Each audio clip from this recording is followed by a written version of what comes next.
আসসালামু আলাইকুম। এটা হচ্ছে খুলনা আলিয়া কামিল মাদ্রাসা। আমি এখন এর ভিতর সাইডটা দেখাবো টোটালি আপনাদের ঘুরে ঘুরে।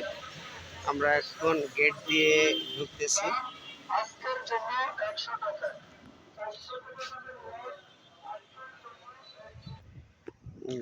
ডান পাশে আছে ছোট ছোট দুইটা পুকুর, আর বাম পাশে হচ্ছে সর্বোচ্চ মনোরম পরিবেশের মসজিদ। এই হচ্ছে মসজিদের বাম সাইড। এই পাশ থেকে আর মাদ্রাসার রোড। এই যে সুন্দর যে মসজিদটা আপনাদেরকে দেখাচ্ছি। আর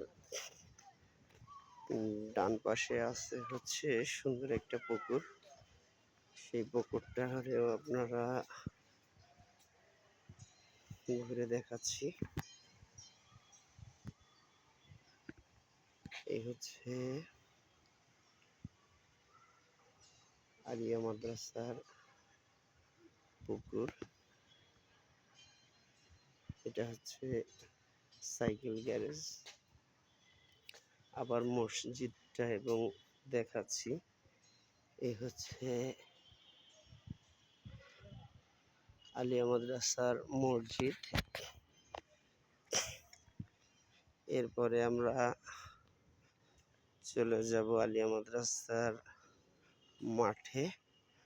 মসজিদের নিচে এটা হচ্ছে গ্যারেজ, আর এটা ছিল হচ্ছে আগে সাইকেল গ্যারেজ।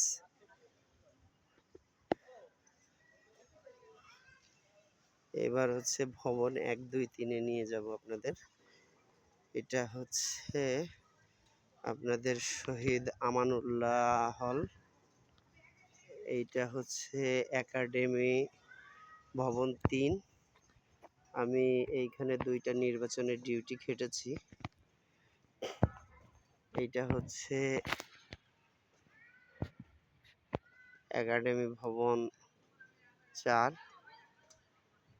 আর এই সুন্দর এই মাঠ এখন অবশ্যই ছুটি আছে, তাই বাচ্চা কাচ্চারা নাই। আমি আপনাদেরকে আরো দূরে নিয়ে যাব। ওই বিল্ডিং এর পিছনে সর্বপ্রথম যে বিল্ডিংটা ছিল, ওই যে আপনারা দেখছেন, আমি সামনে নিয়ে যাব আপনাদের। আচ্ছা, সমস্যা নেই। এটা হচ্ছে একাডেমি ভবন 1। সর্বপ্রথম এই বিল্ডিংটাই হয়।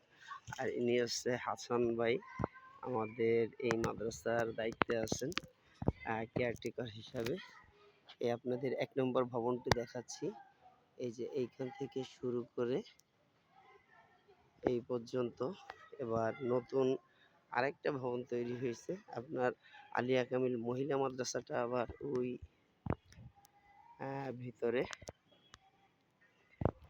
আচ্ছা, এইখানে এই ভবনটা আবার নতুন হয়েছে। এটা হচ্ছে খুলনা আলিয়া মাদ্রাসা সরকারি প্রাথমিক বিদ্যালয়, খুলনা সিটি কর্পোরেশন এবং প্রাথমিক শিক্ষা অধিদপ্তরের অধীনে এই কার্যক্রমটা শুরু হয়েছে। এবং এটা ছিল হচ্ছে অস্থায়ী মসজিদ। ওই মসজিদটা করার আগে এইখানে নামাজ পড়া হতো। আমি আপনাদেরকে নিয়ে যাব। এইখানে কাজ চলছে। অবশ্যই এটা হচ্ছে নুরানি শাখা। নুরানি শাখার পাশ দিয়ে চলে যাব আমরা। আমরা অবশ্যই বেরিয়ে আসছি। এবার এই যে এই রোডের মাথায় যে বিল্ডিংটা, এটা হচ্ছে কুতুবখানা। আর এই হচ্ছে আমি আবার এই মসজিদের কাছে আসলাম। এসে এইখান থেকে সোজা বেরিয়ে যেতে হবে। আর একবার আপনাদের টোটাল মাঠটা দেখাই। বিশেষ করে অনেকের স্মৃতিচারণ, আমার অনেক বন্ধু বান্ধব এখান থেকে বেরিয়েছে। আমার এই ভিডিওটা তাদের কেমন লাগলো, বহুদিন পর নিজেদের মাদ্রাসাটা দেখবেন এবং অনেক কিছুই নতুন হয়েছে, যা দেখে অবাক হবেন আমি জানি। কমেন্টস করবেন এবং জানাবেন। যদি ভালো লাগে তাহলে আরেক ভাইকে শেয়ার করে দেখার জন্য সুযোগ করে দিবেন। ধন্যবাদ। আসসালামু আলাইকুম রহমতুল্লাহ। আমি কোনো ইউটিউবার নই, কিন্তু কিছু কিছু জিনিস আছে দেখাতে খুব ভালো লাগে, চেষ্টা করি। ধন্যবাদ সকলকে।